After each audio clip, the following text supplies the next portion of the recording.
Hello, come back to my channel program. Bạn thoát một cái.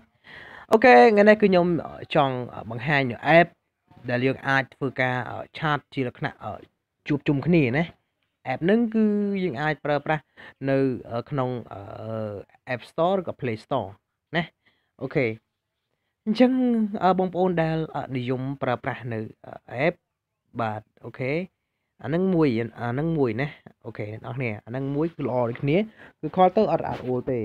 អូខេមួយទៀតគឺapp នឹងគឺមានឈ្មោះថា Zoom បាទ Zoom Cloud Meeting នេះ app នេះណាបងប្អូននេះ app នេះអញ្ចឹងបងប្អូនអរគ្នាធ្វើការដំឡើង app ហ្នឹងទៅគឺយើងពួកបរទេសគឺប្រើច្រើនណាបរទេសណាហ្នឹងហើយប្រើច្រើនយើងធ្វើការឆាតអានេះគឺប្រើដូចជាការ share នៅscreen ណាការ share នៅ screen ដូចគ្នាឯងណាអូខេវាស្តៀងគ្នានឹងកម្មវិធីដែល share screen computer ប៉ុន្តែអានេះគឺយើងធ្វើការដូចជាលក្ខណៈឆាតណែដូចជាលក្ខណៈឆាតរកគ្នាហើយឆាតលក្ខណៈជា group ជាអីហ្នឹងហើយអូខេអញ្ចឹងបងប្អូនអាចទៅឡើង app ហ្នឹងអាហ្នឹងថាយើងប្រើប្រាស់ទាំងអស់គ្នាបានប្រើបានតែប្រើប្រាស់តែម្នាក់ប្រើអត់បានទេណា app ហ្នឹងណាអូខេហើយខ្ញុំនឹងធ្វើការ review ទៅទៅនឹង app ហ្នឹងបន្តិចបាទអូខេ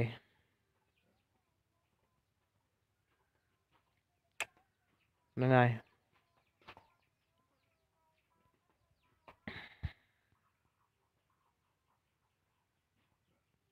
ឥឡូវយើងមើលកន្លែងកបៅ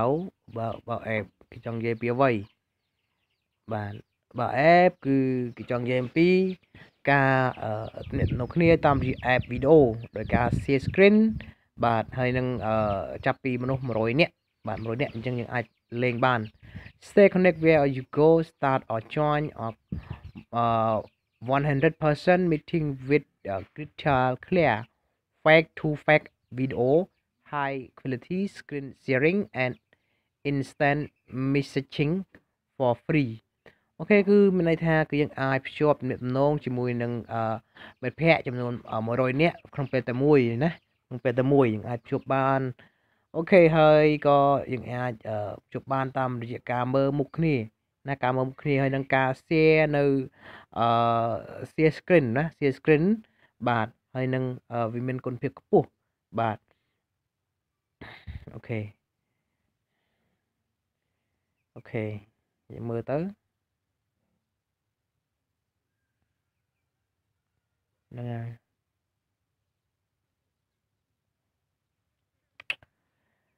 ហើយ app ហ្នឹងគឺគេធ្វើការ download ប្រហែលយើងមើលរាយ10 100 1000 10000សែនលាន50លានបាទ50លានគឺច្រើនមែនទែន app ហ្នឹងបាទអូខេឥឡូវយើងធ្វើការបើក app ហ្នឹងមក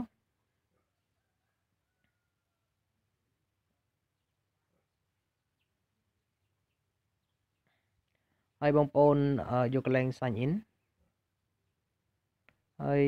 បន្តមកយើងយកកន្លែង sign in ជាមួយនឹង Facebook បានជាមួយនឹងនេះបានឥឡូវខ្ញុំសូម sign in ជាមួយនឹង Facebook បាទយើង sign in ជាមួយនឹង Facebook ណា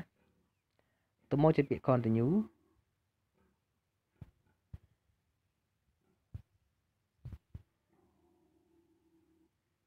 អូខេហើយបន្តមកយើងចុចយកពាក្យថា create account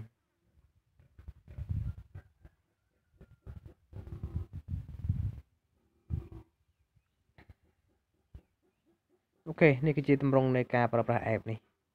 ហើយក្នុងការ share screen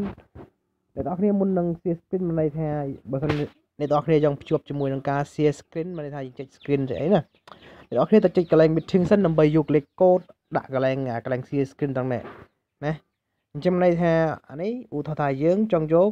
លេខកូដឲ្យមិត្តភ័ក្តិរបស់យើងដើម្បី share បង្ហាញឬក៏មិត្តភ័ក្តិរបស់យើងឲ្យលេខកូដរបស់យើងក៏បានដែរណា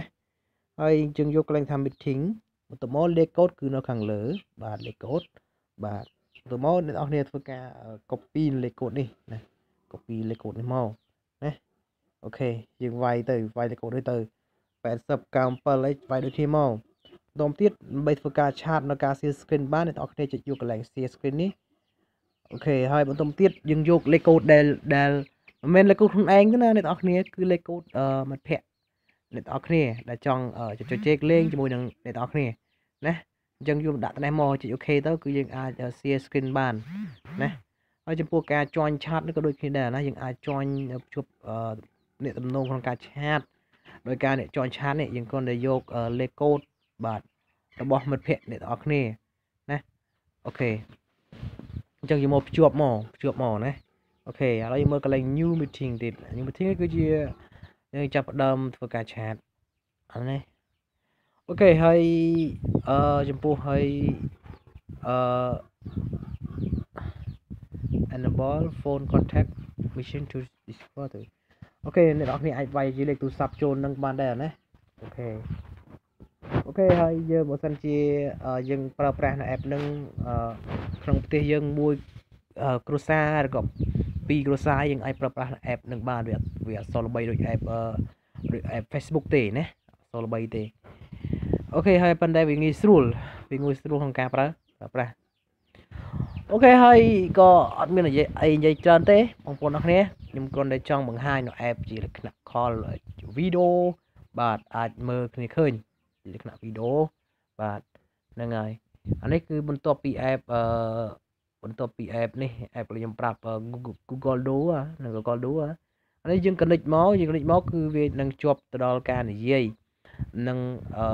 ជាប់ទៅដល់ជាលក្ខណៈជាវីដេអូបាទជាវីដេអូបាទហ្នឹងហើយអាហ្នឹងគឺយើងភ្ជាប់ទៅឯងឃើញទៅឯងចឹងណាអូខេហើយបន្តមកយើងមានពាក្យថា start ហើយនឹង stop អូខេហើយ password លេខកូដនៅខាងលើអញ្ចឹងយើងអាច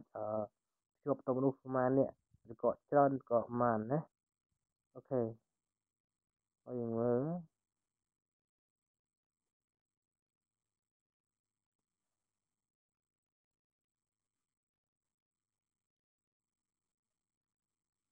ក្នុង app ហ្នឹងគឺអញ្ចឹងណាហើយ app ហ្នឹងគឺវាស្រួលត្រង់ថាយើងធ្វើការ share screen ណាអ្នកនរគ្នាធ្វើការ share screen បាទ share screen អាច share screen ទៅគ្នាទៅវិញទៅមកបានដែរណាអត់បារម្ភទេគឺវាស្រួលបាទអូខេ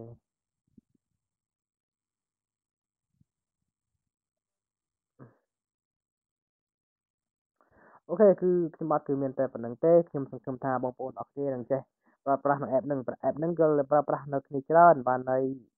យើងប្រើប្រាស់ទៅស្រួលហើយ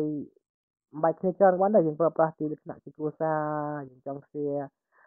ជា screen ស្អីណាហ្នឹងហើយអូខេគឺមានតែប៉ុណ្្នឹងទេបាទជួបគ្នានៅវីដេអូក្រោយទៀតណាបាយបាយ